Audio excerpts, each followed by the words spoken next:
Hi everyone, welcome back or welcome if you're new here. My name is Aurora and in today's video I want to show you how I did this faux fireplace behind me. This is totally budget friendly and rentals friendly because it's a freestanding piece, so wherever you move just take it with you and there is no damage to your wall. So I did a lot of research to find the design I really wanted, and once I found it I was like, okay, let's go, let's do it.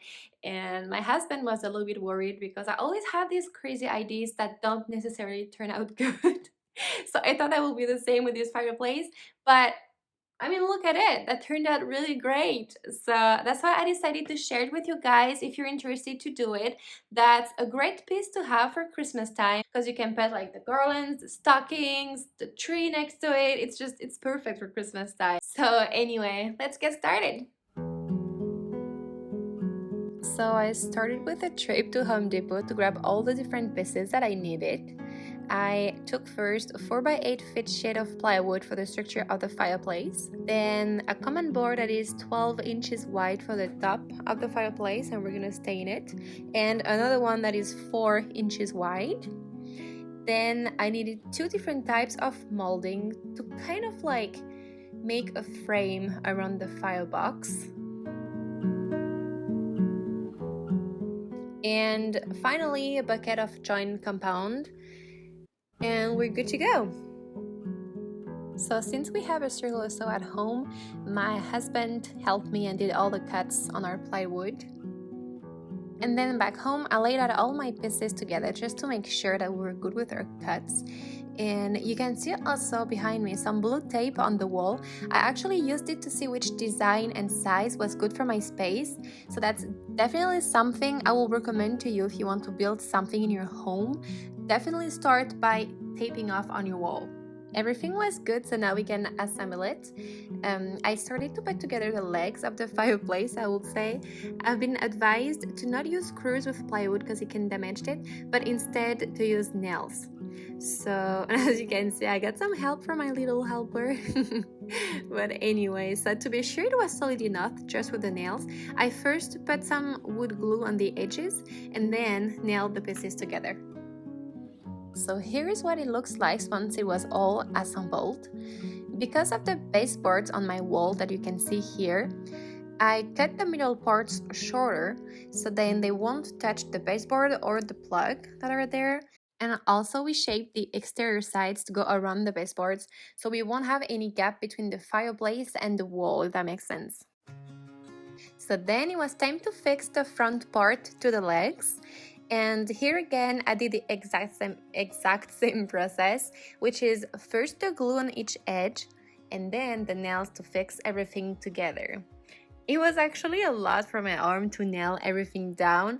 The hammer was so heavy and you can't imagine how sore I was the next day just because of that. So sometimes I was using the beautiful technique of two hands on the hammer. So the main structure is done. I realized at that time that the firebox will be a little bit too big, so later I'll be adding another piece to short it a little. And now it's the cat that decided to say hi. But anyway, so for now I'm putting the piece against the wall just to see how it looked. And of course I realized that I forgot to nail one more piece. Good job, Aurora. So it's the back of the firebox. So here we go again, the glue and the heavy hammer, everything one more time.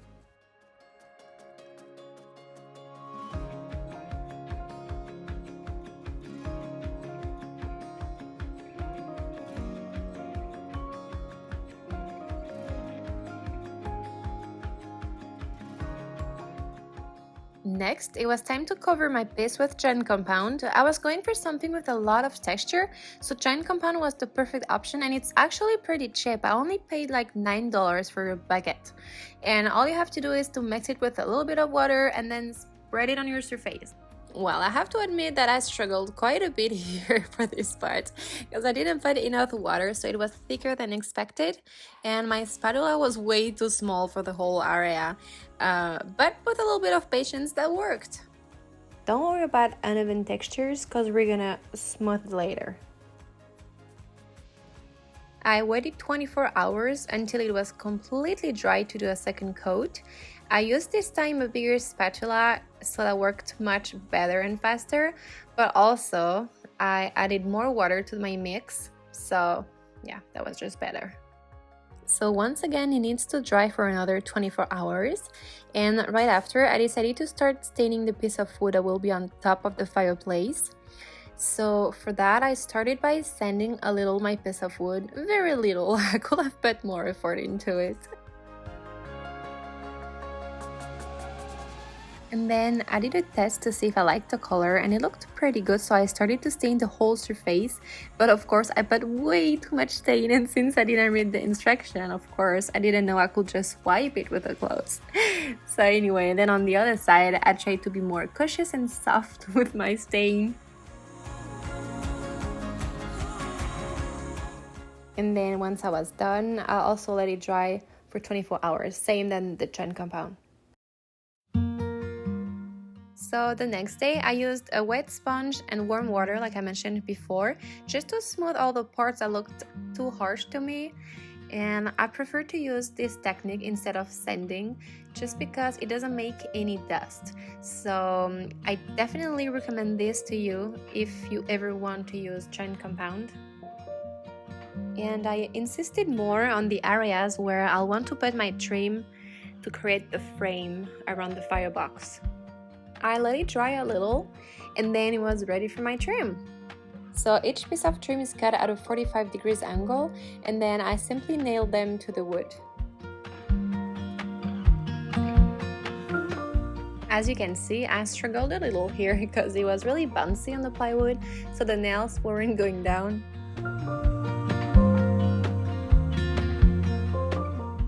So here's how it looked once all 3 pieces were nailed. And the corners weren't perfect at all, but we will fix that with the caulk, don't worry.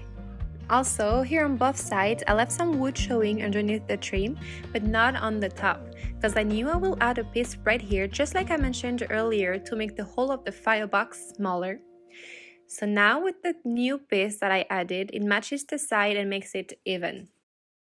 Then I needed to match the thickness of my trim, which is 1 inch thick.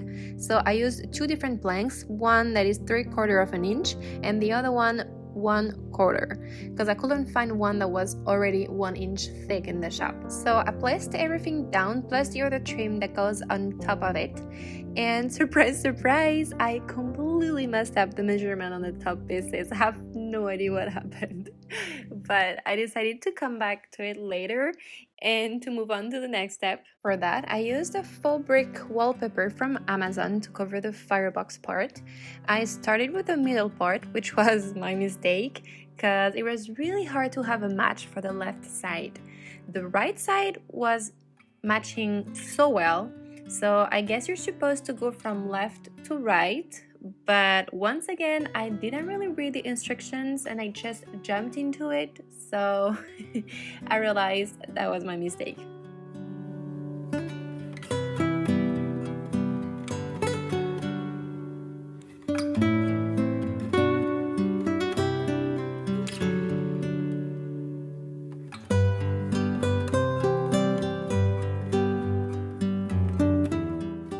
Once I was done, I decided to go back to my previous problem because I thought I found a solution.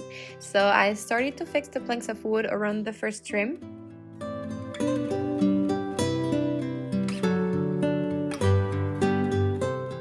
And then for the part that is too short, I tried to add a little piece to fill the gap, but at the end I didn't really like the way it looked. You could really see the cut in the middle. So I ended up using another plank the next day that you'll see later. But for now it stayed like that, and I continue to nail the last pieces of trim that go on top of the wood for the left and right sides.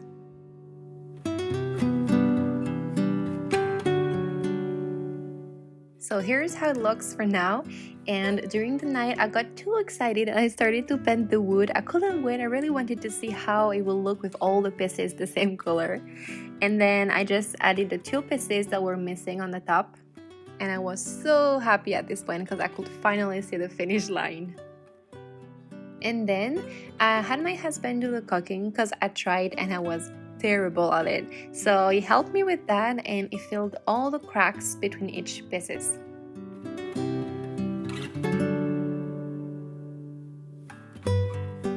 Once he was done, it was time to fix our very last piece, the top part.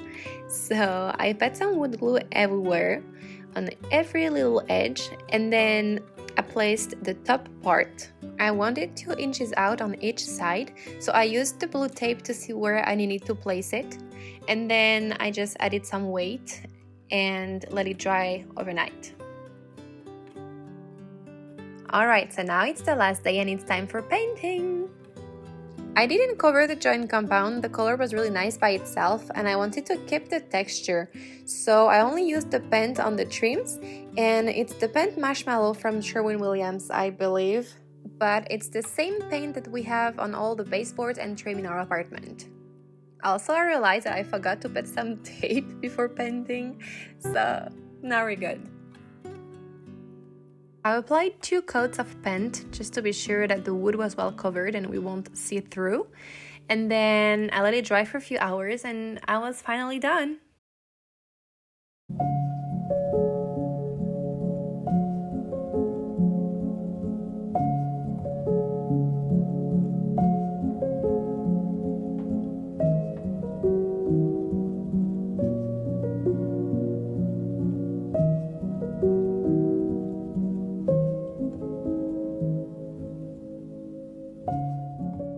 Thank you guys so much for watching. I hope you liked it, and if you have any questions, feel free to ask in the comments down below. That would be great if you could put a like on this video and subscribe to my channel. That will help me a lot to grow, but also you won't be missing the next videos. I have plenty of ideas, so yeah, I'm excited to show you guys. Anyway, so thank you again for watching and see you next time.